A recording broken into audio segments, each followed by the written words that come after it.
नमस्कार बच्चों, कैसे हैं आप सब लोग। आशा करती हूँ आप लोग बहुत अच्छे होंगे। मैं हूँ आपकी हिंदी व्याकरण की अध्यापिका और आज हम पढ़ेंगे पाठ नंबर 15 जिसमें हम सीखेंगे पत्र लेखन यानी कि लेटर राइटिंग। तो बच्चों, पिछली कक्षा में हमने अनुच्छेद लेखन सीखा था ना। आज हम सीखेंगे पत्र लेखन की पत्र किस तरह लिखा जाता है। पत्र एक ऐसा साधन है जिसके द्वारा व्यक्ति लिखकर अपने विचार दूसरों तक पहुंचाता है।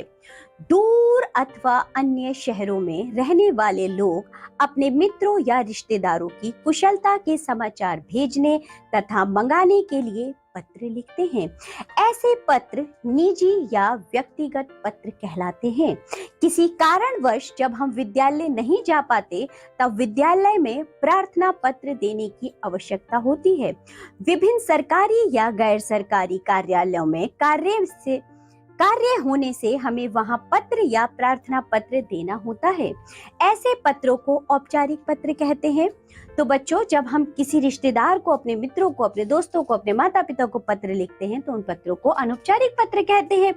और बच्चों, ये पत्र कहलाते हैं निजी पत्र या व्यक्तिगत पत्र या फिर अनौपचारिक पत्र। इसी तरह जब हम किसी कार्यालय में कोई पत्र लिखते हैं, कोई शिकायत पत्र लिखते हैं, अपने स्कूल में कोई पत्र लिखते हैं, कोई प्रार्थना पत्र लिखते हैं, तो बच्चों इन पत्रों को कहा जाता है औपचारिक पत्र। पत्र लिखते समय ध्यान रखने योग्य बातें जरा देखिए क्या क्या होती हैं। पत्र लिखने से पूर्व पत्र का विषय स्पष्ट होना चाहिए। भाषा सरल, स्वच्छ एवं प्रभावपूर्ण होनी चाहिए। व्यर्थ बातें नहीं होनी चाहिए। पत्र का आरंभ तथा समाप्ति अच्छे ढंग से होनी चाहिए। तो बच्चों, पत्र के लिखने के कुछ नियम होते हैं, कुछ तरीका होता है। आइए कुछ पत्रों को पढ़ते हैं, तभी हम इन्हें अच्छे से जान पाएंगे। सबसे पहले देखिए व्यक्तिगत पत्र यानी कि पर्सनल लेटर। माता जी को पत्र।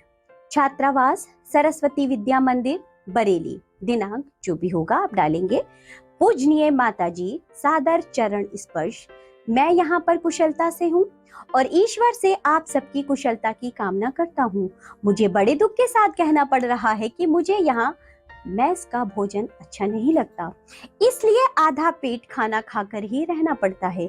आप तो जानती ही हैं कि आपके हाथ का बनाया हुआ भोजन मुझे कितना पसंद है। कृपया मुझे घर की बनी मिठाइयाँ भेज दीजिएगा। पूज्य पिताजी को सादर चरण स्पर्श। आपका पुत्र लक्ष्य जैन। तो चलिए बच्चों, एक और पत्र पढ़ते हैं जिसका शीर्षक है पिताजी को पढ़ाई के विषय में पत्र। छात्रावास जेपी एकेडमी। दिनांक पूज्य पिताजी, सादर चरण स्पर्श। ईश्वर की कृपा से मैं यहाँ सब प्रकार से प्रसन्न हूँ और आपकी कुशलता की ईश्वर से कामना करता हूँ। आपका कृपया पत्र प्राप्त हुआ। आपने मेरी पढ़ाई के प्रगति के विषय में पूछा। मैं नियम पूर्वक परिश्रम से अध्ययन कर रहा हूँ।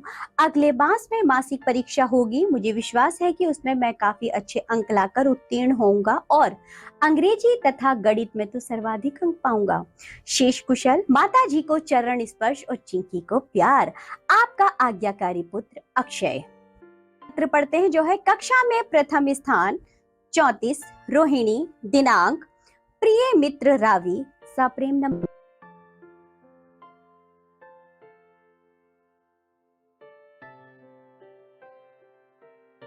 मैंने दिनांक 22 अप्रैल को अपने घर पर जलपान का एक छोटा सा आयोजन किया है। तुम भी उसमें सादर आमंत्रित हो। आशा है कि इस अवसर पर मेरा उत्साहवर्धन करोगे। धन्यवाद। तुम्हारा अभिन्न मित्र मनन। चलिए बच्चों, आगे बढ़ते हैं। अब हम पढ़ेंगे बीमारी के कारण अवकाश हेतु प्रधानाचार्य को प्रार्थना पत्र। सेवा में प्रधानाचार्य जी, दिल्ली पब्लिक स्कूल लखनऊ। महोदया, साविनीय निवेदन यह है कि कल विद्यालय से घर लौटते समय अचानक वर्षा आ गई और मैं भीग गया। इससे रात्रि में मुझे बुखार हो गया। डॉक्टर ने दवाई देकर पूर्ण आराम की सलाह दी है।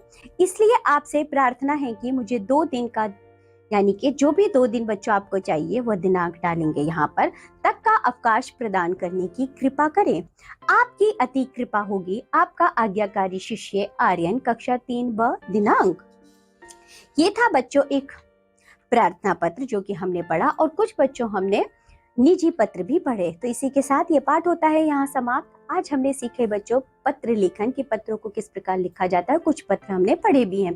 तो अब आप इस वीडियो को दोबारा से पढ़ेंगे, तो अब आप इस वीडियो को दोबारा से देखेंगे, इन पत्रों को बच्चों पढ़ेंगे और जानेंगे कि पत्र किस तरह लिखे जाते हैं। और आप एक एक पत्र अवश्य लिखेंगे। एक पत्र बच्चों आप निजी पत्र लिखेंगे अपने माता पिता को, अपने दोस्तों को या अपने भाई बहन को। इसी के साथ साथ बच्चों एक आप प्रार्थना पत्र या शिकायती पत्र भी अवश्य लिखेंगे। अब हम मिलेंगे आपसे अगली कक्षा में, तब तक के लिए बाय बच्चों।